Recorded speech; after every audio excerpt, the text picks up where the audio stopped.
Hello guys, this is Shriom सिद्धांत और आज हम डिस्कस करेंगे 15 वैसे क्वेश्चंस जिसको करने के बाद आप कॉन्फिडेंट हो सकते हो कि सॉल्यूशन के अब जो भी क्वेश्चन आए उस पर भाई अटैक मैं कर सकता हूँ, उसको सॉल्व मैं कर सकता हूँ।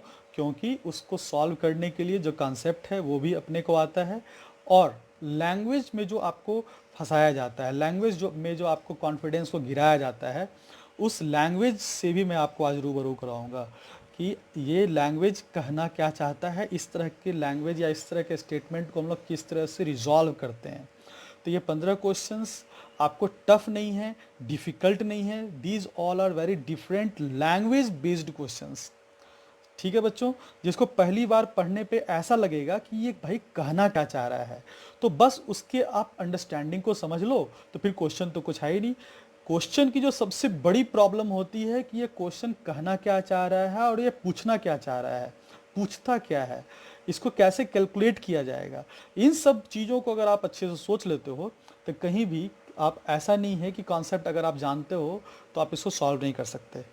तो बिना लेट किए फटाफट शुरू करते हैं। सबसे पहले एक काम करो, आप इसका स्क्रीनशॉट ले सकते हो, स्क्रीनशॉट ले लो। उसके बाद आप खुद से एक बार अटैम्प्ट लो और फिर हम लोग साथ साथ फिर शुरू करेंगे। ठीक है, और देखेंगे आपके अटैम्प्ट में क्या प्रॉब्लम हो गया, या आपने अगर बना लिया है तो बहुत अच्छी बात है, ये रिवॉर्डिंग बात होगी। और अगर नहीं बना पाए तो कॉन्सेप्ट हम लोग जान रहे थे, तो लैंग्वेज ही कहीं ना कहीं आपको प्रॉब्लम क्रिएट किया होगा। तो वो लैंग्वेज में आप समझने की कोशिश करो कि आखिर ये इस तरह का कोई स्टेटमेंट अगर कहीं लिखा रहे किसी क्वेश्चन में तो हम क्या समझेंगे। ये ही इम्पॉर्टेंट है। इस 15 क्वेश्चन को देने का मेरा मकसद बस इतना ही है कि आपको लैंग्वेज आपको कभी परेशान ना कर पाए, लैंग्वेज से आपको छुटकारा मिल जाए। क्योंकि केमिस्ट्री के फिजिकल केमिस्ट्री के जो क्वेश्चंस होते हैं उसमें लैंग्वेज एक बहुत बेहतरीन रोल प्ले करता है बच्चों। ठीक है, तो शुरू करते हैं। आई थिंक आप लोगों ने फर्स्ट और सेकंड का स्क्रीनशॉट ले लिया होगा, ले लें तो थर्ड टू फिफ्थ का आप स्क्रीनशॉट ले लें बच्चों।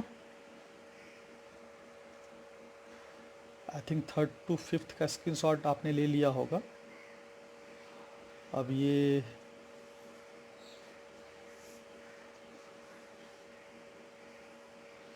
सिक्स्थ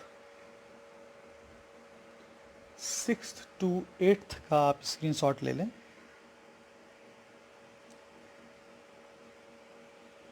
उसके बाद आप 9 से 13 तक का स्क्रीनशॉट ले लें।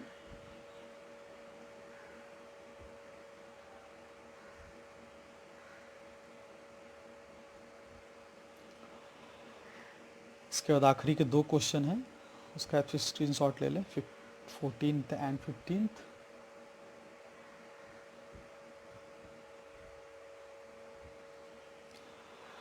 तो आई थिंक बच्चों आपने स्क्रीनशॉट ले लिया होगा और इसको एक बार आप ईमानदारी से एक बार अटैम्प्ट लें, ज़रूर देखें, एक बार खुद से देखें कि आखिर ये क्वेश्चन क्या कहना चाह रहा है। क्योंकि इसके लैंग्वेज ही इस क्वेश्चन के बैकबोन है। आप अगर लैंग्वेज समझ जाते हैं तो कॉन्सेप्ट में कुछ नहीं है, कॉन्सेप्ट वही है जो मैंने आप लोगों को सिखा रखा है कंप्लीट कोर्स में। ठीक है, तो फटाफट हम लोग वन बाय वन शुरू करते हैं। जो ये लेक्चर है आज का, थोड़ा सा पेशेंसफुल लेक्चर है, इसको अस्थिर होकर समझने का है। इसमें आप हड़बड़ा नहीं सकते, आप अस्थिर होकर सीखें। सीखना है एक एक चीज़, आप एक तरह समझ सकते हैं। ये भी एक तरह का थ्योरेटिकल क्लास ही एक तरह का है, ऐसा ही नहीं कि ये न्यूमेरिकल क्लास है। ये भी एक तरह की थ्योरेटिकल क्लास है जिसमें आपको कंसेप्ट सिखाया जाएगा। बस यहाँ पे थोड़ा लैंग्वेज पे हम लोग आज लैंग्वेज ट्विस्टर जो है उसको आज हम लोग समझेंगे। आज लैंग्वेज को हम लोग किस तरह से समझते हैं। ठीक है, और ये जितने भी 15 क्वेश्चन, इसमें काफ़ी जो पॉपुलर लैंग्वेज का मैंने इस्तेमाल किया है, जो काफ़ी फ्रिक्वेंट हैं, आपको वेरियस बुक्स में, आपको स्टैंडर्ड बुक्स में आपको मिलते हैं, या फिर अच्छे अच्छे क्वेश्चंस अगर आप देखें सॉल्यूशन के तो उसमें आपको मिल जाएंगे। तो ये आप कर लेने के बाद आप स्वस्थ हो सकते हैं कि नहीं भाई, अब आपका सॉल्यूशन पे पूरी तरह से कंट्रोल आपके स्टैंडर्ड पे हो चुका है। तो शुरू करें आज का पहला क्वेश्चन। तो पहला क्वेश्चन कहता है, ideal mixture of two miscible liquids A and B is placed in a cylinder containing piston। कहा जा रहा है एक कंटेनर लिया जा रहा है बच्चों। क्वेश्चन को अस्थिर से समझें, हड़बड़ाने की कोई ज़रूरत नहीं है। अगर आप पहली बार इस तरह के क्वेश्चन को बना रहे हैं तो कोई हड़बड़ाने की ज़रूरत नहीं है बच्चों। इसमें एक पिस्टन मैंने लगाया हुआ है यहाँ पे। पिस्टन का काम होता है प्रेशर को कंट्रोल करना, प्रेशर को बढ़ाना घटाना, वॉल्यूम को घटा बढ़ा करके ये प्रेशर को कंट्रोल करते हैं। और यहाँ पे एक लिक्विड रखा गया है, ठीक है बच्चों। और इस लिक्विड में कौन कौन है? ये लिक्विड जो है ए और बी लिक्विड है इसमें, ए और बी का लिक्विड है इसमें, जिसमें ये आइडियल मिक्सचर बनाया हुआ है। और यहाँ पे क्या किया जा रहा है आगे देखें। इसमें पिस्टन लगा दिया गया, सॉल्यूशन है यहाँ पे ए और बी का। अब क्या कह रहा है?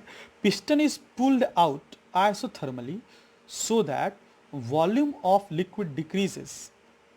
कहा गया है पिस्टन को क्या किया जा रहा है? ऊपर की ओर खींचा जा रहा है ना, पुल्ड आउट, ऊपर की ओर खींचा जा रहा है आइसोथर्मली।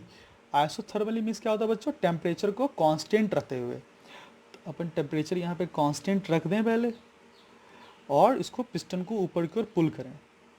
तो पिस्टन पुल्ड आउट, पिस्टन को बाहर की ओर खींचा जा रहा है। और जिससे क्या हो रहा है? वेपर लिक्विड जो है वो घट रहा है, लिक्विड की मात्रा यहाँ पे कम हो जा रही है। And that of vapour increases. तो पिस्टन को जैसे ही बढ़ाया गया, ऊपर ले जाया गया बच्चों, पिस्टन को जैसे ऊपर ले जाया जा रहा है, तो क्या हो रहा है? जैसे जैसे पिस्टन ऊपर की ओर जाता जा रहा है, ये जो लिक्विड है बच्चों उसका वॉल्यूम घटता जा रहा है, यानी लिक्विड की मात्रा घटती जा रही है और वेपर यहाँ पे बढ़ता जा रहा है। क्वेश्चन क्या कह रहा है? 1 to 1 एकदम चल रहे हैं हम लोग साथ साथ, है ना, क्वेश्चन के हिसाब से चल रहे हैं, कोई हड़बड़ाहट नहीं है, बस अंडरस्टैंडिंग डेवलप करना है लैंग्वेज का। When negligibly a small amount of liquid was left, कहता है पिस्टन को इतना ऊपर ले जाया गया कि यहाँ पे जो लिक्विड्स बचा है अब करीब करीब नहीं के बराबर बचा हुआ है, एकदम नहीं के बराबर यहाँ लिक्विड बचा हुआ है। The mole fraction A in vapour phase is 0.4। अब यहाँ पे क्या होंगे? अब लिक्विड चूंकि काफ़ी कम हो चुका है, तो यहाँ पे क्या है? ये वेपर है किसका? ए और बी, यहाँ पे लिक्विड आ चुके होंगे, तो ये वेपर है ए और बी का। इस वेपर में मोल फ्रैक्शन जो ए का है वो मैं लिख देता हूँ, this is 0.4, this according to question, ठीक है। एक बात यहाँ पे समझने वाली बात है बच्चों, जैसे ही कोई आइसोथर्मल कंडीशन पे, आइसोथर्मल टेम्परेचर कांस्टेंट है ना, टेम्परेचर कांस्टेंट पर अगर हम लोग प्रेशर को घटाते हैं मीन्स पिस्टन को जैसे जैसे हम लोग ऊपर ले जाते हैं, तो जैसे जैसे हम लोग प्रेशर को घटाएंगे बच्चों, वैसे वैसे लिक्विड्स के वेपर बनने के चांस ज़्यादा हो जाएंगे। इसको अगर समझना है इस बात को, तो हम लोग इस तरह से एक ग्राफ बनाता हूँ मैं, इसको आप इस तरह से समझ सकते हैं।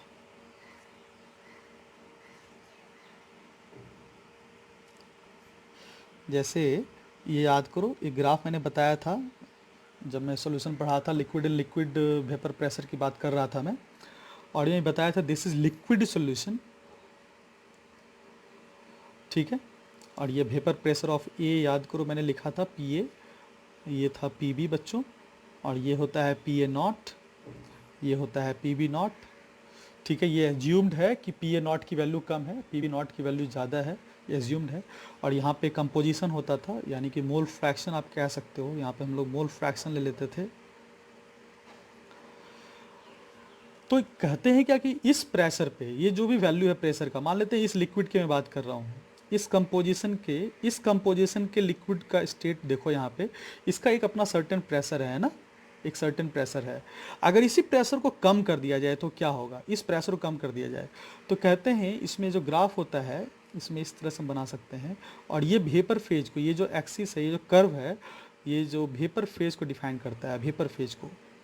तो अगर इस लिक्विड सॉल्यूशन के प्रेशर को घटा दिया जाए, नीचे अगर तुम जाते हो बच्चों, देखो ये प्रेशर का एक्सिस है, तो प्रेशर को घटा करके मैं यहाँ आ गया, तो इसी सॉल्यूशन के जो लिक्विड स्टेट थे उसके प्रेशर को मैंने घटाया, तो हम कहाँ पहुँच चुके हैं?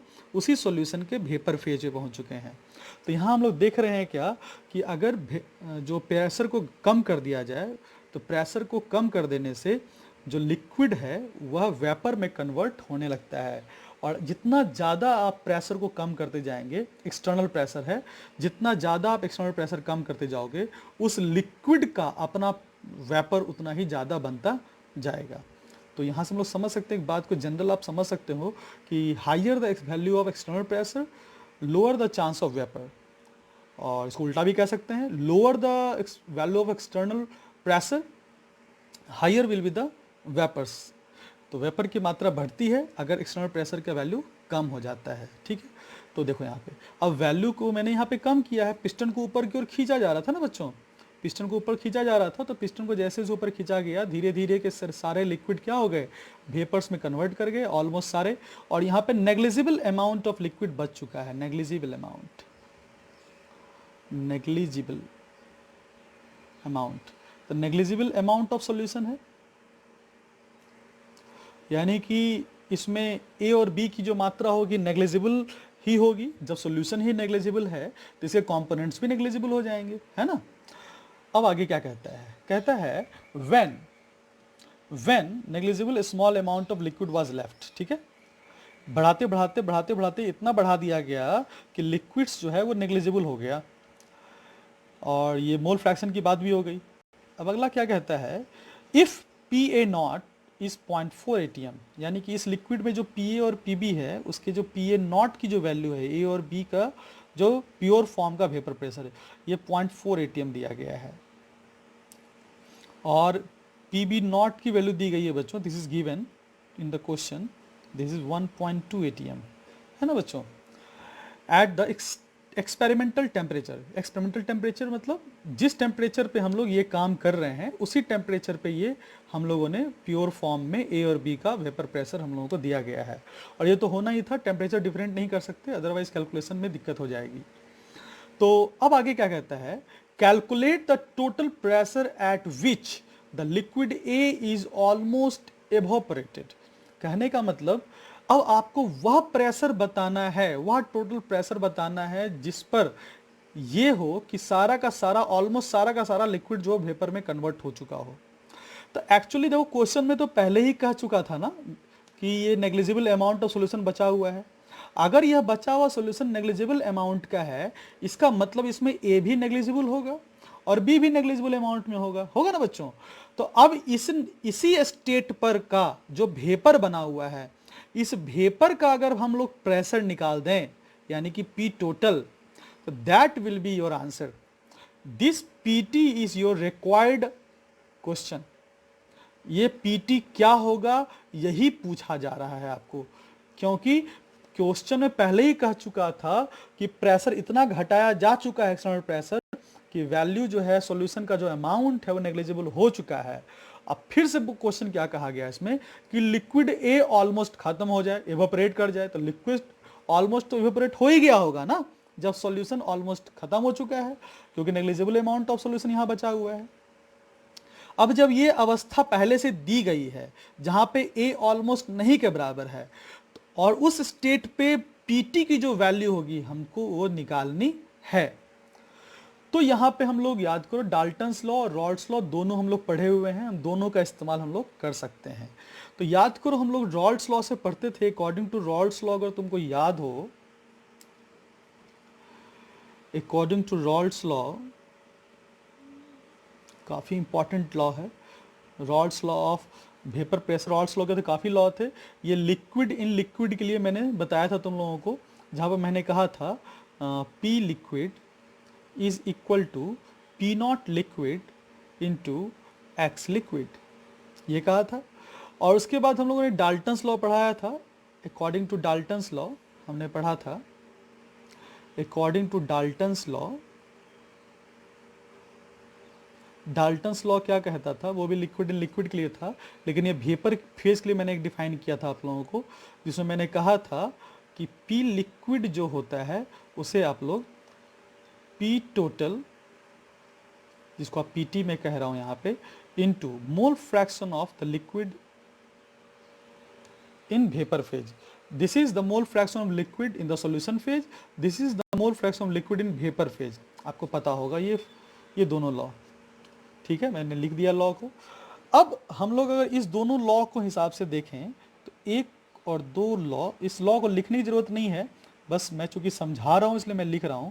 इस दोनों को मिलाकर हम लोग क्या लिख सकते हैं बच्चों, इसको मैं लिख सकता हूं P liquid naught into X liquid is equal to P total into Y liquid. अब ये अपने काम का हो गया। अब मुझे यही पी टी निकालना है, और चूंकि वाई ए की वैल्यू दी गई है, तो फॉर ए मैं क्या कह सकता हूँ, for liquid A, for a क्या कह सकता हूँ बच्चों, फॉर ए मैं कह सकता हूँ क्या, P A not into X A बराबर P T into Y A. और पी ए नॉट की वैल्यू दी गई है बच्चों 0.4, एक्स ए इज, और पी टी की वैल्यू दी गई है कितना, वो तो अपने को निकालनी हो तो निकालना ही है, और वाई ए की वैल्यू दी गई है 0.4। तो यहाँ से निकल चुका है बच्चों कि पी टी की जो वैल्यू होगी वह एक्स ए के बराबर होगी। तो पी टी की वैल्यू किसके बराबर होगी बच्चों, एक्स ए की। तो ये पहली बात हो चुकी है, लेकिन अपने को तो एक्स ए भी तो पता नहीं है। तो एक काम करें, जिस तरह से हम लोगों ने इस ए का रिलेशन निकाला है, उसी तरह से हम लोग बी के लिए रिलेशन भी निकाल सकते हैं। तो फॉर बी मैं कहूँ, तो फॉर बी मैं क्या कह सकता हूँ, फॉर बी मैं क्या कह सकता हूँ, फॉर बी मैं लिख सकता हूँ, एक मिनट, तो फॉर बी मैं कह सकता हूँ बच्चों P B naught into X B is equal to P T into Y B. और यहाँ से अगर हम देखें पी बी नॉट की वैल्यू अपने को दी गई, this is 1.2 into X B is equal to P T into Y B की वैल्यू दी गई है आपको कितनी। अब चूंकि वाई ए की वैल्यू अगर 0.4 है बच्चों, तो वाई की बी की वैल्यू लिख सकते हैं, this could B 1 minus 0.4, this could B 0.6, है ना बच्चों। अब यहाँ पे हम लोग वैल्यू को रख देते हैं 0.6, और यहाँ से हम लोग फिर से रिलेशन निकल गया 0.6, यानी कि हम लोग यहाँ से कह सकते हैं क्या, P T is equal to 2xb, यहाँ से एक रिलेशन और निकल गया। तो अगर हम लोग इसको कह देते हैं इक्वेशन नंबर 3, और इसे मैं कह दूँ इक्वेशन नंबर 4, तो अब इस दोनों की मदद से हम लोग क्या कर सकते हैं, पी टी की वैल्यू निकाल सकते हैं, क्योंकि ए एक्स बी को हम लोग एक्स ए के टर्म में लिख सकते हैं। तो एक काम करता हूँ 3 + 4 में कर देता हूँ, इक्वेशन 3 प्लस इक्वेशन 4। तो इक्वेशन 3 प्लस अगर 4 किया जाए तो क्या लिख सकते हो बच्चों, 2 pt is equal to X A plus 2xb। मैं कह सकता हूँ ना बच्चों, इसको दोनों को जोड़ दिया मैंने, थर्ड और फोर्थ को। अब यहाँ से आ गया क्या, इसको अब एक्स बी को हम लोग 1 माइनस एक्स ए कह सकते हैं। 1 माइनस एक्स ए मीन्स 2 माइनस 2xa कहा जा सकता है इसको, यानी कि मैं इसको डायरेक्ट कह रहा हूँ 2 pt is equals to X A plus 2 minus 2xa कहा जा सकता है। और और एक्स ए की जगह पे बच्चों हम लोग पहले भी देख चुके हैं, X A is equal to P T, तो हम लोग यहाँ पे एक्स ए की जगह पे पी टी भी लिख सकते हैं। तो this is 2 P T, this is X A, यहाँ पे फिर से पी टी हो गया, तो यहाँ पे हो जाएगा X A minus X A, इधर जाएगा प्लस एक्स ए, तो this could be 2 P T बराबर P T plus 2 minus 2 P T. और उसके बाद बच्चों हम लोग लिख सकते हैं 2 पी टी, यहाँ माइनस पी टी हो जाएगा तो माइनस पी टी, और इधर हो जाएगा तो हम लोग कह देंगे 3 P T. 3 P T is equal to 2, इसलिए पी टी की वैल्यू आ गई 2/3। ये रहा अपना आंसर। ठीक है बच्चों, तो दिस इज 0.667 जो अपना आंसर है वो आ ही गया इससे। तो इस क्वेश्चन में कहाँ पे ट्विस्ट था, इस क्वेश्चन में बस यहाँ पे ट्विस्ट किया जा रहा था बच्चों। जो इसमें मेन समझने वाली बात थी वो क्या थी कि भाई ये नेग्लिजिबल अमाउंट ऑफ सोल्यूशन, तो इससे कोई प्रॉब्लम नहीं था, क्योंकि क्वेश्चन तो साफ साफ कह रहा था ना कि वाई ए की वैल्यू इतनी है। तो सब क्वेश्चन साफ साफ ये कह ही दिया कि वाई ए की वैल्यू इतनी है, और नेग्लिजिबल अमाउंट बच चुका है, और नेग्लिजिबल अमाउंट के लिए ही निकालना है, एक को रिड्यूस करके ही निकालना है। तो दोनों कंडीशन चूंकि सेम थे, तो हम लोगों ने देखा किस तरह से इसको हम लोग सॉल्व कर सकते हैं। अब देखते हैं क्वेश्चन नंबर 2।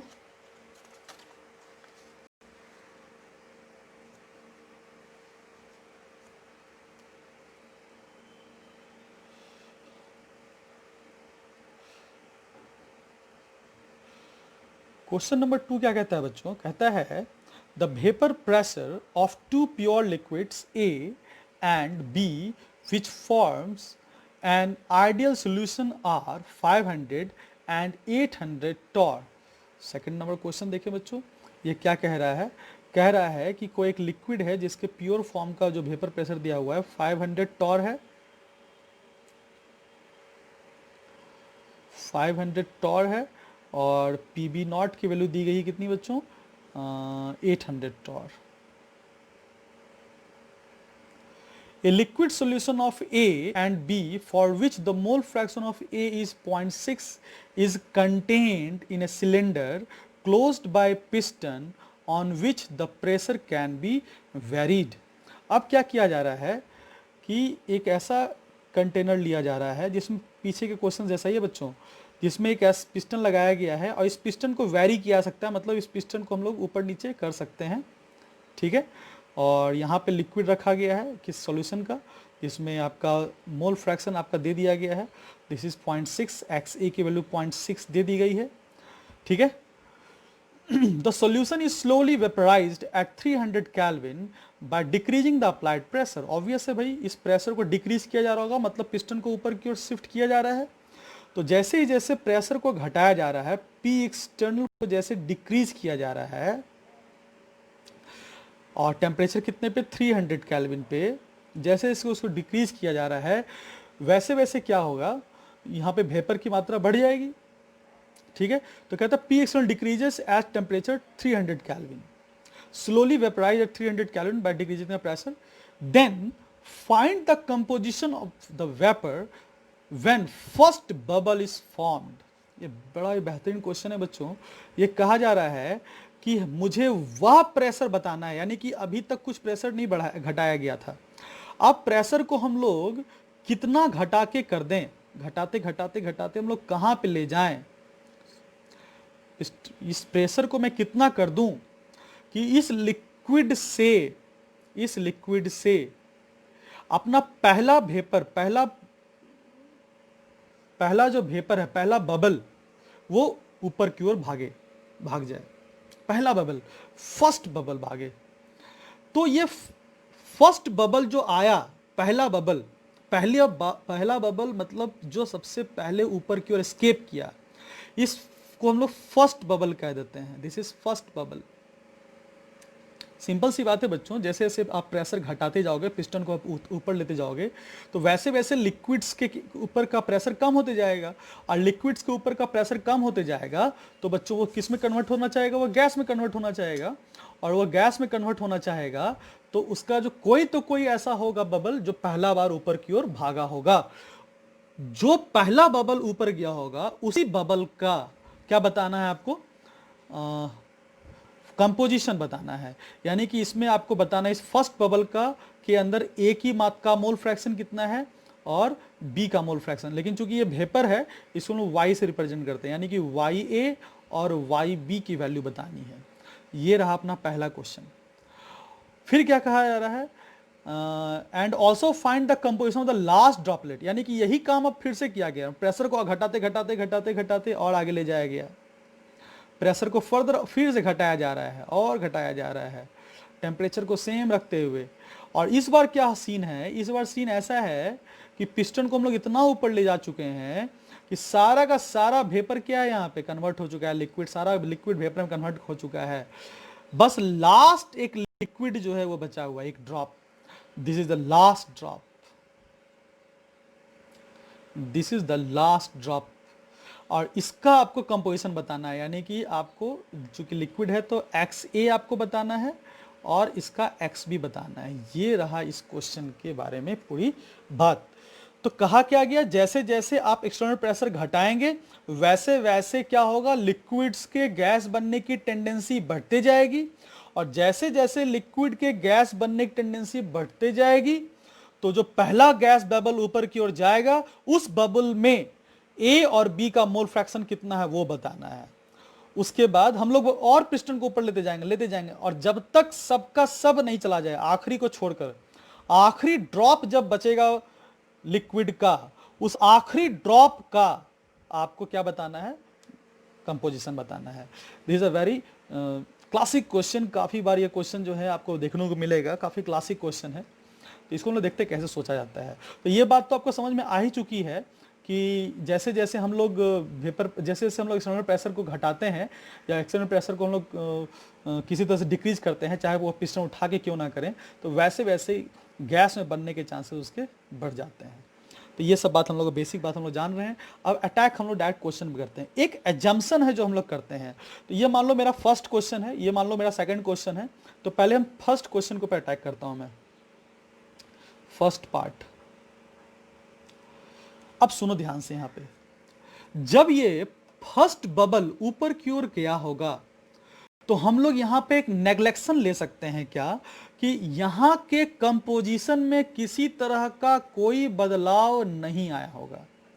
ध्यान देंगे मैं क्या बोल रहा हूं, फिर से बोलता हूं। जब मैं कहा कि भाई लिक्विड पहले इस अवस्था में था और फर्स्ट बबल ऊपर चला गया, तो अब फर्स्ट बबल ऊपर चला गया तो हम लोग यहां पे एक एजम्पशन लेते हैं कि इस फर्स्ट लिक्विड के ऊपर चले जाने से जो मोल फ्रैक्शन लिक्विड का पहले था वही मोल फ्रैक्शन लिक्विड का अभी भी रहेगा। यह एक एजम्पशन है, क्योंकि फर्स्ट ड्रॉपलेट, एक ड्रॉप के ऊपर चले जाने से, एक बबल के ऊपर चले जाने से यहां के मोल फ्रैक्शन में कोई ट्रिमेंडस डिफरेंस नहीं आता है।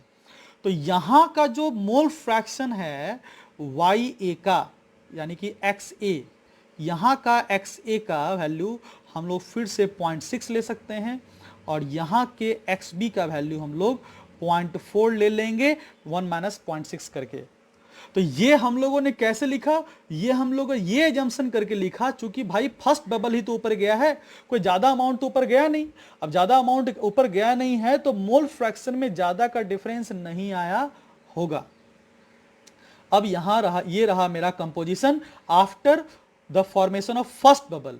एक बबल बनने के बाद अपना लिक्विड इस कंपोजिशन में है, यानी कि कंपोजिशन में कोई चेंज नहीं हुआ है, ये अज्यूम्ड है। यहां पे नेग्लेक्शन लगाया गया है, आपको भी लगाना है, ठीक है। तो अब हम लोग फर्स्ट पार्ट के लिए काम कह सकते हैं कि इस कंडीशन में पीटी क्या होगा। तो पीटी इज हम लोग जानते हैं P A naught X A plus P B naught X B होता है। तो लिख देते हैं अकॉर्डिंग टू डाल्टन्स लॉ और रॉल्स लॉ दोनों मिला करके P A naught X A plus P B naught X B, ये फॉर्मूला होता है बच्चों, आप लोग पढ़े हुए हैं। और यहाँ पे पी ए नॉट की वैल्यू कितनी है, तो अपने को 500 टॉर दिया गया है 500, एक्स ए की वैल्यू 0.6 दी गई है, पी बी नॉट 800 दिया गया है और एक्स बी की वैल्यू 0.4 है। तो इस तरह से इसको आप कैलकुलेट करें, 6 पंच 30, 300 इधर आकर 32, आपको 620 आ जाएंगे, 620 टॉर। यानी टोटल प्रेशर इस सिचुएशन में कितना है, 620 टॉर है। लेकिन मुझे टोटल प्रेशर नहीं पूछा गया है। हाँ, आपको टोटल प्रेशर भी पूछा जा सकता था। ये भी एक क्वेश्चन बनता है कि भाई जब पहला ड्रॉप ऊपर गया तो उस समय कितना प्रेशर था, ये भी क्वेश्चन बन सकता है बच्चों। ध्यान रखिएगा कि जब पहला ड्रॉप ऊपर गया तो कितना प्रेशर था, तो हम लोग इस तरह सॉल्व कर लेंगे। तो अब इसको हटा लिए, तो अब देख लेते हैं। अब पीटी निकल चुका है और ये भी एक तरह का क्वेश्चन ही है। मुझे तो निकालना है भाई इस बबल का कंपोजिशन, यानी कि वाई और वाई बी। तो शुरू करें। अब हम लोग जानते हैं अकॉर्डिंग टू डाल्टन्स लॉ, जानते हैं क्या कि भाई पी ए बराबर हम लोग पी टी इंटू वाई ए कह सकते हैं वेपर फेज के लिए। और रॉल्स लॉ के हिसाब से पी ए को हम लोग P A not into X A कह सकते हैं, और ये बराबर कह सकते हैं P T into Y A. और यहाँ से वाई ए बराबर लिख सकते हैं हम लोग क्या, Y A is equal to P A not into X A upon P T. और इसको अगर हम लोग वैल्यू रख देते हैं बच्चों, काम खत्म हो चुका है। This is 500 into 0.6 upon 620। और इसको आप सॉल्व करेंगे तो इसकी वैल्यू आ जानी है, जो आपका आंसर है दैट इज 0.48 आ जाएगा। ये रहा आपका वाई ए की वैल्यू। अगर आप वाई ए की वैल्यू पता चल चुकी है तो वाई बी में क्या है भाई, वाई बी तो और आसान है। तो वाई बी बराबर 1 माइनस वाई ए कर लो, दैट इज 0.52। तो ये पहला क्वेश्चन बन चुका है बच्चों, जो क्या बताता है कि पहला ड्रॉप, जब पहला जो बबल ऊपर की ओर उठेगा उस बबल में ए और बी का कंपोजिशन क्या रहा होगा, ये हो चुका है। ठीक है। एक्चुअली होता है कि इस तरह क्वेश्चन को पढ़ने के बाद बच्चों को समझ में नहीं आता है करना क्या है। एक्चुअली बच्चों का भी दोष नहीं है, यहाँ पे एक एजम्पशन लेना होता है जो कि बच्चों को पता नहीं होता है, और एजम्पशन तो लेना ही पड़ेगा। बच्चों को लगेगा भाई एक ड्रॉप तो ऊपर चला गया, क्या पता यहाँ मोल फ्रैक्शन कैसे डिफर कर गया होगा। तो जो बच्चे इस बात को जानते होंगे ना, तो वही इस बात को अप्लाई कर पाते हैं। तो अगर आप इस क्वेश्चन को नहीं सोच पा रहे हो तो इसमें कोई वरिड होने की बात नहीं है, आप जानोगे तभी इसको आप हैंडल कर पाओगे, क्योंकि यहाँ पे एक एजम्पशन लगा हुआ है। ठीक है, हम लोग सेकंड पार्ट की बात करते हैं। सेकंड पार्ट क्या कहता है? सेकंड पार्ट क्या है? सेकंड पार्ट कहता है मुझे इस लास्ट ड्रॉपलेट का कंपोजिशन चाहिए। तो अब देखा जाए लास्ट ड्रॉपलेट, जब लास्ट ड्रॉप बना होगा उस समय हम लोग क्या जम करते हैं? तो लास्ट ड्रॉप जब बनता है तो हम लोग ये एज्यूम करते हैं कि जितना का यहाँ, जितना से जितना यहाँ पे लिक्विड रहा होगा, ए की मात्रा जितनी रही होगी या बी की मात्रा जितनी रही होगी, ऑलमोस्ट सारे के सारे यहाँ आ चुके हैं।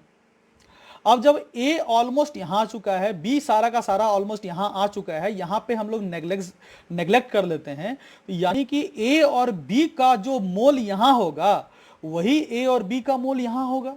और अगर ए और बी का मोल फ्रैक्शन ये है और यही लोग वेपर में कन्वर्ट होकर यहां आ चुके हैं, तो यहां पे भी वाई ए का वैल्यू 0.6 हो जाएगा और वाई बी की वैल्यू 0.4 हो जाएगी। अगेन दिस इज एजम्पशन कि जो लिक्विड यहाँ है और उसका जो मोल फ्रैक्शन यहाँ होगा वही यहाँ के बराबर होगा, क्योंकि जितना मोल यहाँ ए है उतना ही वेपर बन चुका है, जितना मोल यहाँ बी है उतना ही वेपर बन चुका है, इसलिए जितना मोल फ्रैक्शन यहाँ ए और बी का है यहाँ उतना ही ए और बी का मोल फ्रैक्शन होगा।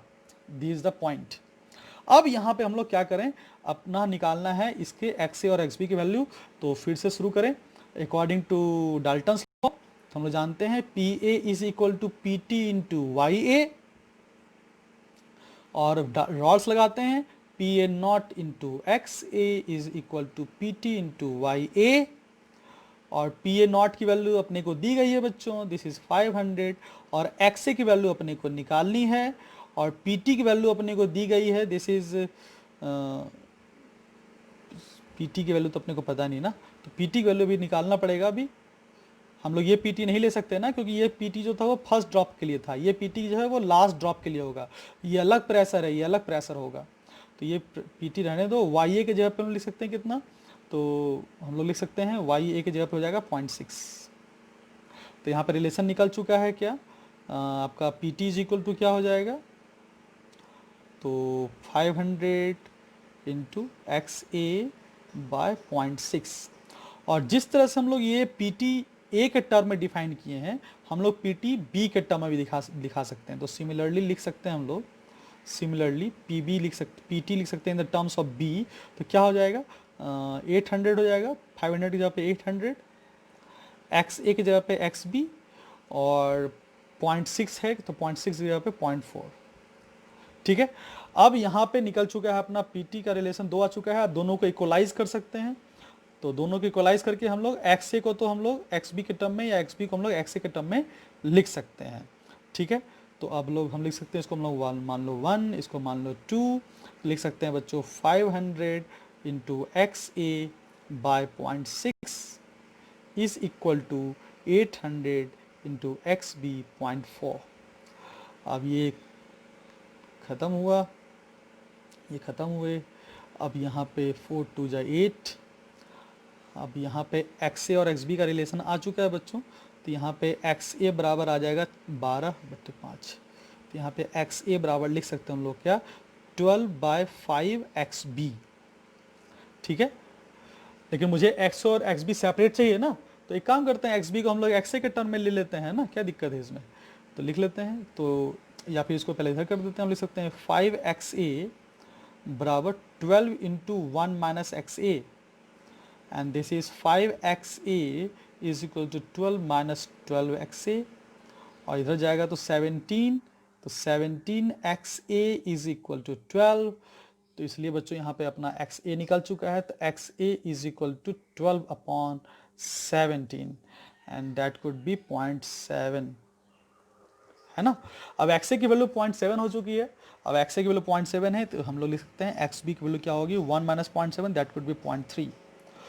ठीक है बच्चों, तो ये क्वेश्चन काफ़ी आसान था, इसमें ज़्यादा घबराने की बात नहीं थी, बस यहाँ पे ध्यान ये रखना था फर्स्ट ड्रॉपलेट जब ऊपर जाएगा तो जो कंपोजिशन लिक्विड का पहले रहा होगा वही कंपोजिशन अभी भी रहा होगा, तो उस हिसाब से हम लोग पीटी निकाल लेंगे और फिर वाई ए वाई बी काम कर लेंगे। और जब सारा का सारा लिक्विड ऊपर जा चुका होगा तभी तो एक ड्रॉप यहाँ बचा होगा, तो जो मोल फ्रैक्शन ए और बी का यहाँ होगा लिक्विड फेज में, वही मोल फ्रैक्शन ए और बी का वेपर फेज में हो जाएगा। वहां से पीटी निकाल लेंगे, फिर वाई ए वाई एक्स निकाल लेंगे हम लोग यहाँ से। ठीक है, तो ये पूरा सीन रहा कि वाई ए वाई बी हम लोग किस तरह से निकाल लेंगे और एक्स ए एक्स बी हम लोग किस तरह से निकाल लेंगे। ठीक है, तो हम चलते हैं आज के थर्ड क्वेश्चन पे।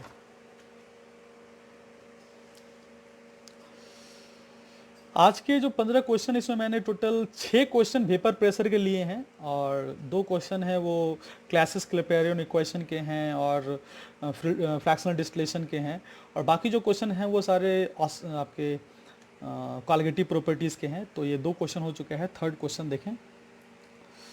थर्ड क्वेश्चन क्या कहता है?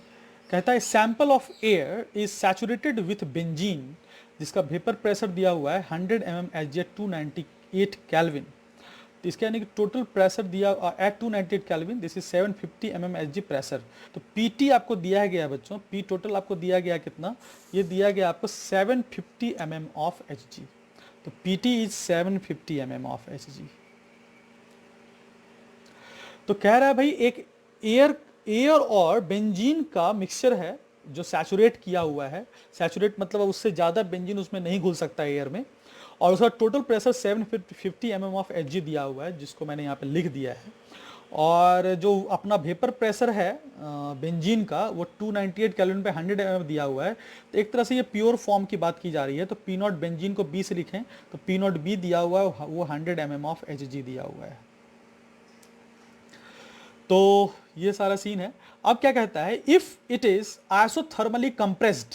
तो अब दो ऊपर के जो 2 क्वेश्चन थे बच्चों, हम लोगों ने देखा था कि पिस्टन को ऊपर शिफ्ट किया जा रहा है। यहाँ के क्वेश्चन में क्या किया जा रहा है कि पिस्टन को हम लोग कंप्रेस कर रहे हैं, हम लोग नीचे की ओर शिफ्ट कर रहे हैं। तो पिस्टन को अगर नीचे की ओर शिफ्ट करेंगे तो ऑब्वियस प्रेशर बढ़ जाएगा। ठीक है, तो कहता है if it is isothermally compressed to 1/3 of its initial volume. कहता क्या है कि मान लो भाई ये पिस्टन था ना,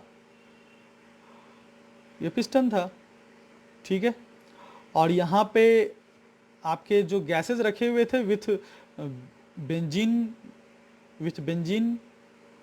ये पूरा सैचुरेटेड था। बेंजीन और वेपर आपस एयर जो थे मिक्स थे यहाँ पे, और यहाँ पे क्या किया गया, इसको कंप्रेस किया गया ना, इसको कंप्रेस किया गया। कंप्रेस कहाँ किया गया? 1/3 ऑफ इट्स इनिशियल स्टेट, यानी कि जहां पे जितना वॉल्यूम अभी है उसका 1/3 तक इसको भेज दिया गया। यानी कंप्रेस इतना किया गया कि जो प्रेशर जो वॉल्यूम है पहले से 1/3 हो गया, यानी कि वॉल्यूम अब यहां पहुंच गया। ये प्रेशर है। ठीक है बच्चों, तो यहाँ का जो प्रेशर है वो तो चेंज कर गया होगा ना, दिस इज पीटी, कुछ तो अलग हो गया होगा प्रेशर। यहाँ का पीटी अलग रहा होगा, यहाँ का पीटी अलग हो गया होगा, वो तो बात की बात है। अगर यहाँ वॉल्यूम वी मान रहे हैं तो यहाँ का वॉल्यूम V/3 हो गया होगा। यहाँ का प्रेशर P मान रहे हैं तो यहाँ पे क्या फर्क पड़ेगा, तो वो हम लोग को ये निकालना है। Then what would be the final pressure of the system. इसी पीटी की बात की जा रही है कि भाई इसका वैल्यू कितना हो जाएगा। ठीक है, तो शुरू करें। अब देखो यहाँ पे 2 बात है इसमें, क्या है, एक तो एयर है और एक तो बेंजीन है। तो बेंजीन जो है वो लिक्विड स्टेट में है, बेंजीन जो है वो लिक्विड ड्रॉपलेट्स के फॉर्म में है ना, लिक्विड ड्रॉपलेट्स के फॉर्म में वो रहता है। तो लिक्विड ड्रॉपलेट्स के फॉर्म में है, यानी कि जब आप कंप्रेस करोगे ना तो बेंजीन के वॉल्यूम में किसी तरह का कोई डिक्रीमेंट नहीं होगा, जबकि एयर के वॉल्यूम में डिक्रीमेंट हो जाएगा। यानी कि यहां पे क्या कहना चाह रहा हूं कि बेंजीन के वॉल्यूम में किसी तरह का कोई डिक्रीमेंट नहीं होगा। यानी कि जितना प्रेशर यह बेंजीन पहले लगा रहा था उतना प्रेशर ही बाद में लगाता रहेगा, क्योंकि हम लोग जानते हैं कि अगर वॉल्यूम घट जाता है तो प्रेशर जो है वो बढ़ जाता है। लेकिन ये बात सही किसके लिए है? जब वो गैस हो। तो एयर और यहाँ पे अगर प्रेशर जैसे होगा या बेंजीन क्या होगा, लिक्विडफाइड हो जाएगा, उस नीचे सेटल कर जाएगा, है ना, जिसके वॉल्यूम को हम लोग नेग्लेक्ट कर लेते हैं, जो अपना कोई प्रेशर डेवलप नहीं करता है। प्रेशर तभी ना डेवलप करेगा जब वह क्या हो, जब वह वेपर के फॉर्म में हो। तो अगर ये हम लोग मान के चलते हैं कि ये बेंजीन के जो ड्रॉपलेट्स हैं इसके प्रेशर में कोई तरह का चेंज नहीं होगा जब कंप्रेशन किया जाएगा, तो बेंजीन का अभी कितना प्रेशर है, तो देख रहे हैं जो टोटल प्रेशर है वो क्या है, वो 750 है। 100 किसके द्वारा है, वो बेंजीन के द्वारा है। तो एयर के द्वारा कितना प्रेशर होगा, तो पहले हम लोग एक काम करते हैं, प्रेशर ड्यू टू एयर निकाल लेते हैं। तो pressure due to air will be equal to 750 minus 100 and that could be 650 mm of Hg। तो बेंजीन के लिक्विड और एयर का जो मिक्सचर है उसमें एयर का जो प्रेशर है वो शुरू में, मतलब इस सीन में, इस जगह पे 650 mm ऑफ Hg था, और जबकि यहां पे जो अपना बेंजीन है उसका प्रेशर 100 mm ऑफ Hg है, जो मैंने यहां पे सब्ट्रैक्ट कर दिया। अब जैसे ही वॉल्यूम को थर्ड टाइम डिक्रीज कर दिया गया, इसका मतलब क्या हो गया होगा, इसका मतलब इस पूरे का प्रेशर बढ़ गया होगा। तो अब मुझे निकालना पड़ेगा आखिर गैस के प्रेशर में कितने का इंक्रीमेंट हुआ। तो कहेंगे प्रेशर ऑफ एयर न्यू जो है वो क्या होगा, डैश, वो क्या होगा। तो अगर 3 गुना से वॉल्यूम को घटा दिया गया है तो गैस का प्रेशर 3 गुना से बढ़ जाता है बच्चों। पी बराबर एनआरटी से हम लोग जानते हैं। तो लिख सकते हैं कि जो अब नया प्रेशर है एयर का, वो यहाँ का जो प्रेशर जो है एयर का, पी एयर नॉट या पी एयर डैश, वो क्या हो गया होगा, 3 टाइम्स ऑफ 650 हो गया होगा, एंड दैट इज कितना हो जाएगा, 1950 mm हो गया। और जो प्रेशर यहाँ बेंजीन जो है वो शुरू में भी 100 ही लगा रहा था और यहाँ भी वो 100 ही लगाता रहेगा, यानी कि इस जगह पे एयर का जो प्रेशर है वो कितना है, 1950, और बेंजीन का जो प्रेशर है उसमें कोई चेंज नहीं होगा। जितना प्रेशर पहले लगा रहा था उतना ही प्रेशर लगाता रहेगा 100 mm ऑफ Hg तक। ठीक है, और इस दोनों को अगर यहाँ पे हम लोग जोड़ दें तो हम निकालना पी टोटल, तो पी टोटल हम निकालना है, हमको पी टोटल निकालना है। तो पी टोटल हम लोग क्या कह सकते हैं, this P total is equal to this P air and this P benzene, this is 1950 plus 100 and that is equal to 2050 mm of Hg। तो इस क्वेश्चन को में समझना क्या था बच्चों, इस क्वेश्चन में बेसिकली ये समझना था कि भाई कि जो भी जो इफेक्ट होता है वॉल्यूम के घटने से प्रेशर पे जो इफेक्ट होता है वो गैस पे होता है। वो किस पे होता है बच्चों, गैस पे होता है, वो लिक्विड पे नहीं होता है। और बेंजीन लिक्विड फॉर्म में यहाँ पे है, लिक्विड ड्रॉपलेट्स, फाइन ड्रॉपलेट्स के रूप में यहाँ पे है। ठीक है बच्चों, और जिसका वेपर प्रेशर दिया हुआ 100 mm of Hg। ठीक है, तो ये रहा P total, third question. Fourth number देख लें, तो हम लोग फोर्थ नंबर क्वेश्चन देख लेते हैं अब। तो फोर्थ नंबर कहता है क्या है, the molar volume of liquid benzene, जिसकी डेंसिटी दी गई है, increases by factor of 2750 as it vaporizes at 20 degree Celsius. कहता है मोलर किसी लिक्विड बेंजीन का जो मोलर वॉल्यूम होता है वो इतने गुने से क्या होता है, इंक्रीज कर जाता है जब वो वेपर में कन्वर्ट करता है। And that of liquid toluene increases by factor 7720। और उसी तरह से टॉल्यूइन में क्या होता है, वो इतनी गुने से उसका वेपर बढ़ जाता है, उसका लिक्विड जब वेपर में कन्वर्ट करता है। तो मोलर वॉल्यूम के बारे में बात कर लें, तो मोलर वॉल्यूम के बारे में बात करें तो मोलर वॉल्यूम किसकी बात की जा रही है, benzene vapour. Molar volume of benzene vapour के बारे में बात की जा रही है। This is equal to 2750 times of the volume of liquid benzene. और अगर हम लोग लिक्विड बेंजीन की बात करें तो पहले मैं यहाँ पर रिलेशन निकाल ही लेता हूँ क्योंकि उसकी ज़रूरत पड़ेगी मुझे। 2750 इंटू लिक्विड बेंजीन क्या होता है, mass of benzene by density of benzene. तो वॉल्यूम बराबर मास बाय डेंसिटी होता है बच्चों। और चूंकि ये मोलर वॉल्यूम है ना, तो वॉल्यूम क्या हो जाएगा, मोलर वॉल्यूम है तो यहाँ पे मास बाय डेंसिटी अगर मुझे लिखना हो तो मास ऑफ 1 मोल ही लेना होगा क्योंकि ये मोलर वॉल्यूम निकाला जा रहा है।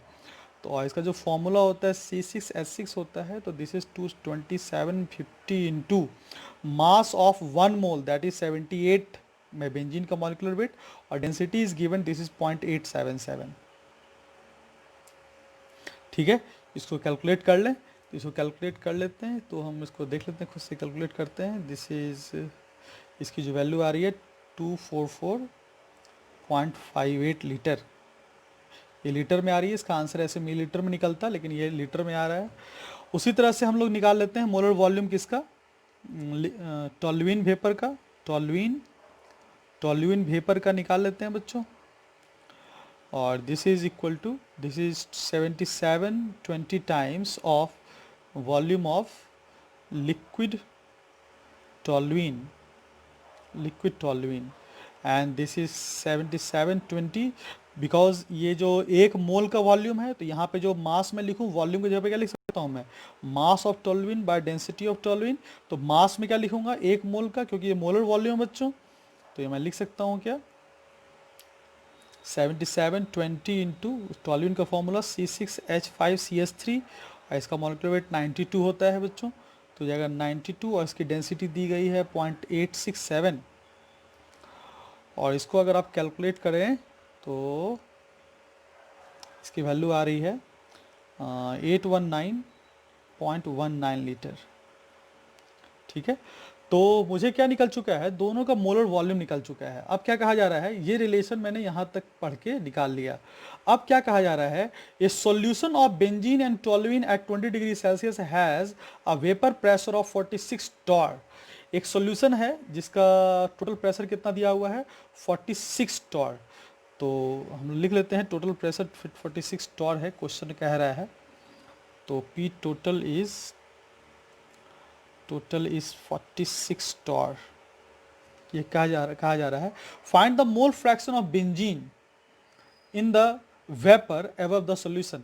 सॉल्यूशन के ऊपर कहता है 46 टॉर का टोटल प्रेशर जब होगा, उस समय जो वेपर बन रहा होगा, उस वेपर में बेंजीन का मोल फ्रैक्शन क्या रहा होगा, दिस इज द क्वेश्चन। ठीक है, तो सबसे पहले एक काम कर लेते हैं, अपने को मोलर वॉल्यूम तो बेंजीन का पता है और मोलर वॉल्यूम टोल्यूइन का ही पता है, और अगर मुझे टोटल प्रेशर मुझे दिया हुआ है और मुझे मोल फ्रैक्शन निकालना है वेपर में, तो सबसे पहला टास्क इसमें है प्योर बेंजीन और प्योर टोल्यूइन का वेपर प्रेशर निकालना, यानी कि PB नॉट और PT नॉट निकालना है। तो सबसे पहला कैलकुलेशन हम लोग करना पड़ेगा बच्चों, क्या, vapour pressure of pure benzene, बिना उसके काम नहीं होने वाला, क्योंकि ये डेटा हम लोग को दिया हुआ नहीं है, और उसी डेटा को निकालने के लिए ये पूरा का पूरा कहानी कहा गया है। तो हम लोग कह सकते हैं, एक्चुअली इसको हम लोग एक्सपेरिमेंटल भी समझते हैं, इसी तरह से एक्चुअली जो है वो डेटा निकाला भी जाता है। तो ये सब क्वेश्चन जो है वो लिटरेचर समझने के बाद आप थोड़ा कॉन्सेप्ट भी समझते हैं कि आखिर कैसे काम होता है ना। तो पहला हम लोग काम कर लेते हैं क्या, vapour pressure of pure benzene, और प्योर बेंजीन को हम लोग कह देते हैं P नॉट बी, और चूंकि ये वेपर प्रेशर है तो गैस का फॉर्मेट लगा सकते हैं, तो PV बराबर NRT लगा सकते हैं। तो P इसको क्या हो जाएगा, NRT/V, NRT/V। और अगर हम लोग को मोलर वॉल्यूम पता है तो हम लोग मोलर वॉल्यूम यहाँ रखेंगे, और अगर यहाँ मोलर वॉल्यूम रखेंगे तो N का मान हम लोग 1 रख सकते हैं, 1, तो 1 रख लेते हैं, और R का मान 0.0821 लिख लेते हैं। और टेम्परेचर दिया हुआ है कितना बच्चों, टेम्परेचर 20 डिग्री सेल्सियस मीन्स हो गया 293 केल्विन, और मोलर चूंकि मोल मैंने 1 रखा है तो वॉल्यूम कितना होगा, मोलर वॉल्यूम 244.58। और इसको आप सॉल्व कर लें, इसको सॉल्व करेंगे तो वैल्यू आ जाएगा, तो मोलर फ्रैक्स आ रहा है, टोटल वैल्यू आपका आ रहा है 74.74 mm ऑफ Hg। तो एक्चुअली ये ATM में आता, इसको मैंने क्या कर दिया है, 760 से मल्टीप्लाई करके मैंने इसको mm ऑफ Hg में कन्वर्ट कर दिया है ना। ठीक है, तो आगे बढ़ें। अब उसी तरह से हम निकाल सकते हैं क्या, vapour pressure of pure toluene कितना हो जाएगा, this could B PT not हम इसको कह देते हैं। ठीक है, और this is NRT/V again, this is 1 into 0.0821 into 293, और मोलर वॉल्यूम लेना पड़ेगा क्योंकि मैंने मोल लिया है 1, दिस कुड बी 1819.19। फिर से यहाँ पे सॉल्व कर लेते हैं, इसको सॉल्व किया जाए तो आंसर तो ATM में आ रहा है इसका, इसको मल्टीप्लाई कर लेते हैं हम लोग 760 से, तो आ जाएगा इसका 22.37 mm of Hg round figure में। अब अपने को P B naught P T naught दिया हुआ है। एक्चुअली जितने भी क्वेश्चन होते हैं वो एक्चुअली ये दिए रहते हैं। इसमें ये क्या किया गया, ये एक एडिशनल इन्फॉर्मेशन देने के बाद मुझे ये कैलकुलेशन करके निकालना पड़ गया। अब मैं आराम से यहाँ पे पी टी टोटल निकाल सकता हूँ, क्योंकि मुझे पता है यहाँ पे क्या पी टोटल बराबर क्या होता है, P total is equal to, हमको पता है, हम लोग लिख सकते हैं क्या, P B naught into X B plus P T naught into X T. ये बेंजीन का प्रेशर और ये टॉल्यूइन का pressure according to Dalton's Raoult's दोनों को मिला करके ये लिखा गया है। और ये क्वेश्चन दिया गया, दिस इज़ 46, ये दिया हुआ 46 है ना। और पी वी नॉट की वैल्यू हम लोग जस्ट निकाल लिए, दिस इज 74.74, और एक्स बी को एक्स बी ही रहने दो, अब प्लस पी टी नॉट जो वैल्यू है 22.37, और एक्स टी की जगह पर लिख सकते हैं ना 1 माइनस एक्स बी, क्योंकि दोनों का सम एक के बराबर होगा। तो यहाँ पे हम लोग क्या कर देंगे, कैलकुलेशन करेंगे थोड़ा, और यहाँ पे कैलकुलेशन करेंगे तो 46 is equal to 74.74 X B plus 22.37 minus 22.37 X B, और यहाँ से मुझे एक्स बी की वैल्यू निकल जाएगी। तो यहाँ पे कैलकुलेट करेंगे तो ये वैल्यू 22.37 इधर चला जाएगा, 46 माइनस 22.37, तो ये आ जाएगा 22.37, तो हो जाएगा 23.63, है ना, इज इक्वल टू, और ये दोनों एक्स बी यहाँ पे क्या होगा, घट जाएगा 74.74 में 22.37, इसको घटा लेते हैं, इसको घटा देंगे 14, 7 हो जाएगा 7, हो जाएगा 52.37 के आसपास हो जाएगा, और ये हो जाएगा एक्स बी, और यहाँ से हम लोग को निकल जाएगा एक्स बी का मान, और ये जो निकल जाएगा दिस इज़ 23.63 बाय 52.37, और इसको सॉल्व कर ले बच्चों, ये वैल्यू आ रही है बच्चों आपको 0.45 के आसपास आ रही है। और एक्स बी अगर 0.45 है तो एक्स टॉल्यूइन कितना हो जाएगा, 1 माइनस 0.45, दैट कुड बी, और हमको उसकी ज़रूरत भी नहीं है ना, तो मुझे तो बेंजीन का निकालना है, तो बेंजीन का मोल फ्रैक्शन मुझे एक्स बी पता चल चुका है। तो अब मैं फटाफट कर लेता हूँ, बेंजीन का निकाल लूँ। तो हम लोगों को पता है अकॉर्डिंग टू डाल्टन्स लॉ मैं कह सकता हूँ P benzene is equal to P total into Y of benzene, ठीक है।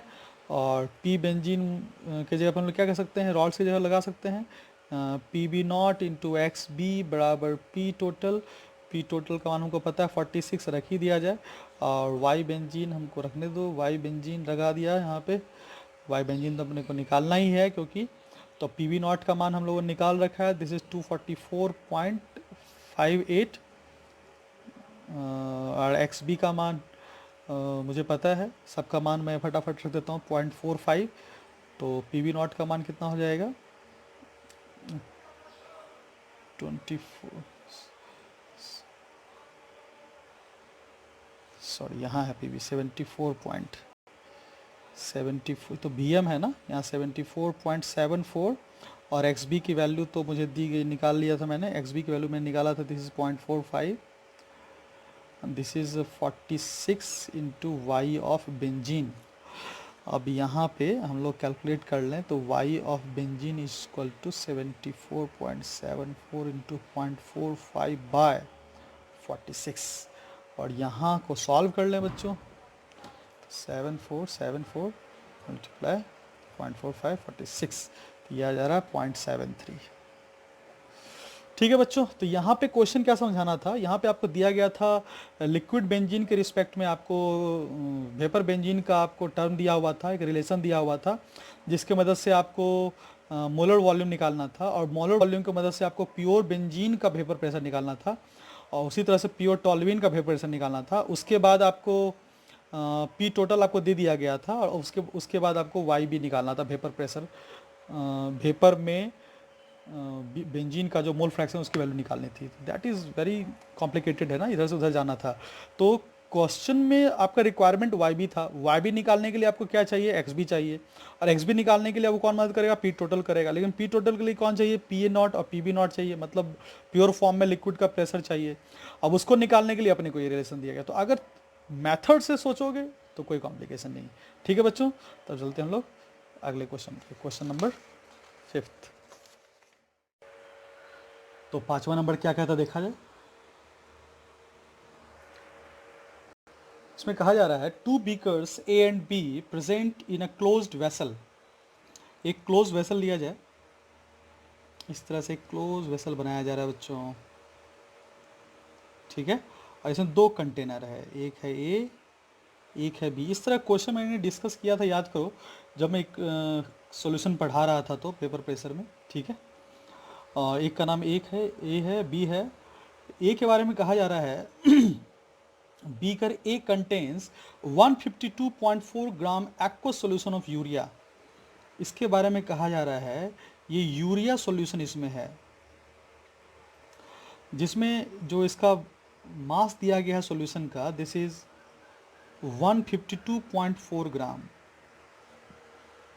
कंटेनिंग 12 ग्राम यूरिया, जिसमें यूरिया की मात्रा दी गई है बच्चों 12 ग्राम। तो यहाँ से हम लोग वाटर की मात्रा निकाल सकते हैं ना, इसमें वाटर कितना है, सिंपली माइनस कर लेना, 152 माइनस 12 क्या हो जाएगा, 140.4 ग्राम। इन द सेम वे यहाँ पे एक दूसरा सॉल्यूशन है बीकर बी, और ये सॉल्यूशन है किसका, contains, beaker B contains 196.2 gram glucose solution. यहाँ पे ग्लूकोज सॉल्यूशन है, और इसके बारे में कहा जा रहा है इसकी जो मात्रा दी गई है बच्चों, दिस इज 196.2 ग्राम। और इसमें जो ग्लूकोज है, ग्लूकोज की मात्रा दी जा रही है 18 ग्राम। और तो ग्लूकोज की मात्रा 18 है, तो वाटर की मात्रा तब निकाल सकते नहीं, यहाँ से कितना हो जाएगा 196.2 माइनस 18, तो कितना हो जाएगा 178, तो 178.2 ग्राम इतना हो जाएगा। अब क्या कहा जा रहा है, both solutions are allowed to attain the equilibrium. दोनों सॉल्यूशन को इक्विलिब्रियम में आने के लिए अलाउड किया गया है, यानी कि दोनों जो हैं आपस में जो वेपर है वो एक दूसरे जगह ट्रांसफ़र हो सकता है। तो ऑब्वियस है कि वेपर किधर से किधर जाएगा, तो जिधर ज़्यादा वेपर प्रेशर होगा उधर से, जिधर वेपर प्रेशर कम होगा उधर की ओर। अब वेपर प्रेशर ज़्यादा किधर होगा, तो वेपर प्रेशर ज़्यादा उधर ही ना होगा जिधर सोल्यूट की मात्रा कम होगी, यानी कि जिधर की मोलालिटी कम होगी या मोलारिटी कम होगी। तो एक काम करते हैं, किधर से किधर मूवमेंट होगा वाटर का, उसको जानने के लिए पहले ये देख लें कि दोनों तरफ की मोलालिटी क्या है। तो मोलालिटी निकालते हैं, पहले इस साइड की मोलालिटी का निकालते हैं, molality of side A, this is weight of solute 12 into 1000 bye molecular weight of urea, this is 60 होता है, और दिस इज वाटर का वेट 140.4। और यहाँ मोलालिटी ऑफ बी बीकर निकाल लें, ये हो जाएगा weight of solute into 1000 bye molecular weight of solute. Glucose का मॉलिकुलर वेट 180 होता है बच्चों, और इसका सॉल्वेंट का वेट है यहाँ पे 178.2, ठीक है। अब इसको सॉल्व कर लिया जाए, जब तक ये सॉल्व नहीं होगा तो हमें ये पता नहीं चलेगा कि इधर का वेपर प्रेशर ज़्यादा होगा। देखते हैं 12000 डिवाइडेड बाई 60 14, तो इसकी जो वैल्यू आ रही है बच्चों, दिस इज़ 1.4245 मोलालिटी आ रही है, और इसकी जो वैल्यू आ रही है 18,000 बाई 180 178.2, इसकी जो वैल्यू आ रही है बच्चों, दिस इज़ 0.5611 इसकी मोलालिटी आ रही है। तो यहाँ से ये दिख रहा है कि इसकी मोलालिटी कम है, इसकी मोलालिटी ज़्यादा है। जिधर की मोलालिटी कम होगी उधर का सोल्यूट कम होगा, और जिधर की सोल्यूट कम होगी उधर ज़्यादा वेपर प्रेशर डेवलप होगा, क्योंकि सोल्यूट की जो मात्रा बढ़ने से, सॉलिड सोल्यूट की मात्रा बढ़ने से वेपर प्रेशर घट जाता है। तो एक बात तो पता चल गया कि लिक्विड का जो मूवमेंट होगा, यानी कि वाटर का मूवमेंट इस सॉल्यूशन से इस सॉल्यूशन साइड होगा, और हम यहाँ मान लेते हैं कि x ग्राम वाटर का जो है वो मूवमेंट इधर से इधर हो गया है। अब ये x ग्राम वाटर का जब मूवमेंट हुआ तब तक के लिए हुआ जब तक इक्विलिब्रियम ना गेन कर लिया हो, यानी कि x ग्राम मूवमेंट जैसे हो गया वाटर का, ये दोनों आपस में इक्विलिब्रिया पे आ गए, यानी कि दोनों की मोलालिटी अब सेम हो गई। यानी कि एट इक्विलिब्रियम बात कर रहा हूँ मैं, at equilibrium molality of A at equilibrium is equal to molality of side B at equilibrium, कह सकते हैं बच्चों। और मोलालिटी होता है, तो सोल्यूट की मात्रा तो पहले भी 12 ग्राम थी, अभी भी 12 ही होगी, सोल्यूट का मूवमेंट नहीं हुआ है, तो 12 into 1000 bye molecular weight into, और 140.4 ग्राम पहले सोल्यूट था, सॉरी सॉल्वेंट था, उसमें x आके ऐड हो गया, तो 140.4 प्लस x ये सर है, उसी तरह से इधर लिख लेते हैं, तो वेट ऑफ सोल्यूट तो उतना ही रहेंगे, तो into 1000 bye molecular weight 180 into solvent, solvent की मात्रा x से घट जाएगी, तो ये हो जाएगा बच्चों कितना 178.2 माइनस एक्स। अब यहाँ से हम लोग x निकाल लेते हैं। x निकालने से ये होगा, ये पता चल जाएगा कि आखिर कितने ग्राम वाटर का मूवमेंट इधर से इधर के लिए हुआ है। अब अगर एक बार इधर से इधर का वाटर का पता चल जाए, तो मुझे ये निकालना है क्या, मुझे क्या निकालना है, मुझे निकालना है allow to equilibrium determine the mass percent of glucose in its solution. कहता है एक बार जब इधर से इधर चला गया, तो यहाँ पे अब जो इक्विलिब्रियम अचीव होने पर जो ग्लूकोज का कंसंट्रेशन है वो मास परसेंट में आपको बताना है। तो मुझे ये निकालना पड़ेगा ना कि आखिर ग्लूकोज कितना है और वाटर कितना है। तो ग्लूकोज तो भाई 18 का 18 ही रह जाएगा। वाटर के लिए अपन क्या करेंगे कि 178.2 में x को माइनस करेंगे, उसके लिए मुझे x निकालना है। तब उसको कैलकुलेट कर लें, ये 1000 से 1000 चला गया, और ये 0 से 0 चला गया, 6/2 चला गया, 18 1 टाइम्स में चला गया। इसको अब निकालें तो लिख सकते हैं इसको हम लोग क्या 178.2 minus X is equal to क्या लिख सकते हैं 140.4 प्लस एक्स बाय 2 कह सकते हैं बच्चों। इसको इधर ले गया, इसको इधर ले गया, इसको मैं लिख सकता हूँ क्या 70.2 प्लस 0.5x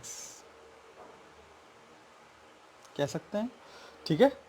अब यहाँ से इसको हम लोग x के मान निकाल लें यहाँ पे, तो यहाँ पे डायरेक्ट भी निकाल सकते हैं ना, इसको इधर ले जाएं तो 1.5x और 70.2 है, इसको इधर ले जाते तो हो जाएगा 108,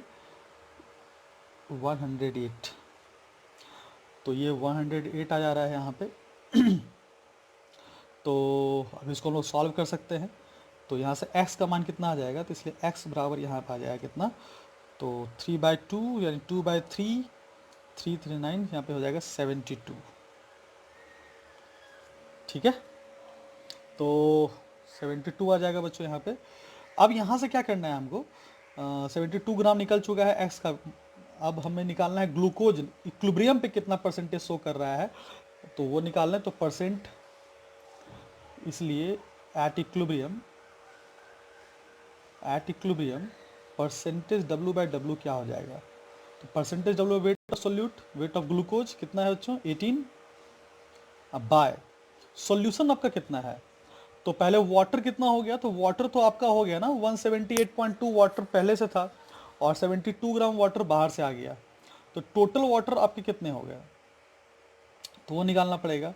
तो आपको पहले ये निकालना पड़ेगा टोटल वाटर इसमें कितना हो गया, तो वो आपका निकाल, जैसे यहाँ पे देखा जाए तो 196.2 ग्राम आपका पहले से यहाँ पे क्या था सॉल्यूशन था, और इससे 72 ग्राम वाटर चले गए हैं, सॉरी 72 ग्राम वहाँ से चला गया है, तो 196.2 में से 72 चला गया, यानी कि 196.2 माइनस 72। यहाँ पे मैं क्या कर रहा हूँ, weight of solute by weight of the solution, तो वेट ऑफ सॉल्यूशन पहले 196.2 था, जिसमें से 72 इधर से ही चला गया है, तो इधर 196.2 से घट करके 196.2 माइनस 72 हो जाएगा इंटू 100 परसेंटेज निकालने के लिए, तो ये हो जाएगा 18/72 यानी कि 124.2 हो जाएगा, और इसको आप इंटू मल्टीप्लाई 100, और इसको सॉल्व करेंगे तो दिस कुड बी 1800 बाय 124.2, तो ये आ जाएगा बच्चों आपको 14.49%, ठीक है बच्चों। तो यहाँ पे ये क्वेश्चन यहाँ पे क्या मज़ेदार क्वेश्चन था कि दो सॉल्यूशन था, दोनों को साथ रखा गया था और दोनों को इक्विलिब्रियम में अलाउड किया गया था। तो इक्विलिब्रियम में अलाउड का मतलब होता है वो तब तक आपस में जो वेपर है वो दूसरे साइड जाता रहेगा, किधर से किधर जाएगा, लोअर कंसंट्रेशन साइड से लेकर के हायर कंसंट्रेशन साइड, और लॉस जो होगा वो लोअर का होगा क्योंकि वहाँ पे वेपर ज़्यादा बना हुआ है, तो ज़्यादा वेपर से कम वेपर की और वेपर का मूवमेंट होने लगता है, जिसके कारण धीरे धीरे यहाँ का वाटर लॉस करने लगेगा तब तक जब तक कि दोनों का मोलारिटी या दोनों का मोलालिटी या दोनों का कंसंट्रेशन बराबर ना हो जाए। तो न्यू इक्विलिब्रियम के हिसाब से जो परसेंटेज W/W का जो वैल्यू होगा वो इस तरह से निकाला जाएगा। बड़ा अच्छा क्वेश्चन था बच्चों ये।